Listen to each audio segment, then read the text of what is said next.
The Everglades, one of the most unique and fragile ecosystems in the world, a place where land, water, and wildlife exist in delicate balance. But for the students of Charles Drew K-8 Center, it's more than just a landscape. It's a living classroom.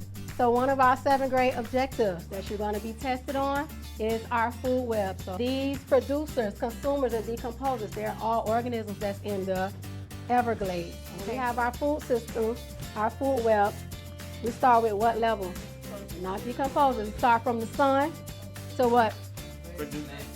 Producers. This journey takes learning beyond textbooks and into the heart of nature. For these students, the Everglades isn't just something they study. It's something they experience.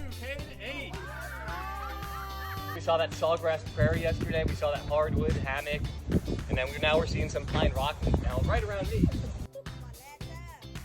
Through hands-on exploration, they learn the critical role this ecosystem plays in our environment and how their generation can help protect it. Kind of like starts off, yeah, but it's a stadium with a roof, and it kind of almost like my hat. It's kind of round and it gets taller in the middle.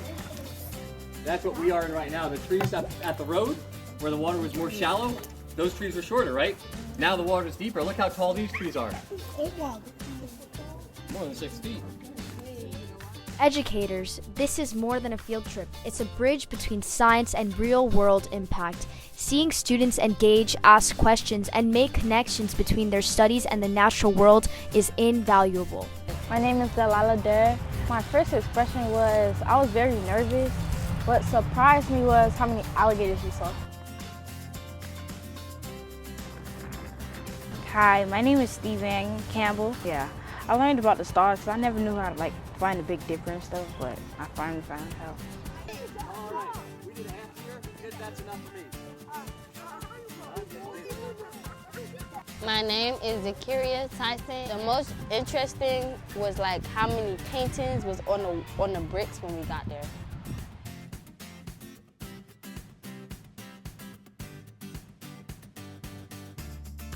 My name is Cortez Collins. It changed my perspective on nature because I didn't know how the land was going to be in the deep inside the woods. Amila Holland shed. What surprised me the most was when we went into this alligator swarm. I had caught so many fishes. I didn't think I was gonna catch none. Here, look, y'all, look, I got these. Where's Lynn, Zakiria? Caught a fish. Where's the fish? Oh, right here. My name is Quintera Paris. I think it's very important because the Everglades is a major system and a water system in our ecosystem. And it's important for students to go and be one with nature, to explore and to see how the animals, the water, and all of these things contribute to the way of life that they can call home for themselves. And for our students, especially our students who are part of the urban core, a lot of times they don't get to go out and explore in nature. And so to have the opportunity to send our students to the Everglades for an overnight 2-day trip is amazing. And the experiences that they came back with, the conversations, learning, seeing alligators up and close, I was afraid, but they weren't.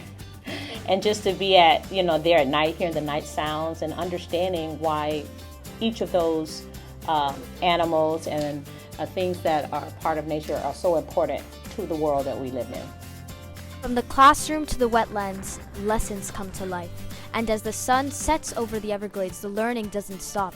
For many, this is their first time camping, their first time surrounded by the true sounds of the wild. So I incorporate the Everglades into my lessons by introducing the food webs, where we talk about producers, consumers, decomposers. It's important for them to know because in the Everglades, that food web does take place. We have plants, we have animals such as the birds, we have alligators that we saw a lot of during our trip there about 2 weeks ago. Once those animals die, they start to decompose, they go back into the soil, and that's where the students learn that there is a circle of life, as we heard from the movie Lion King.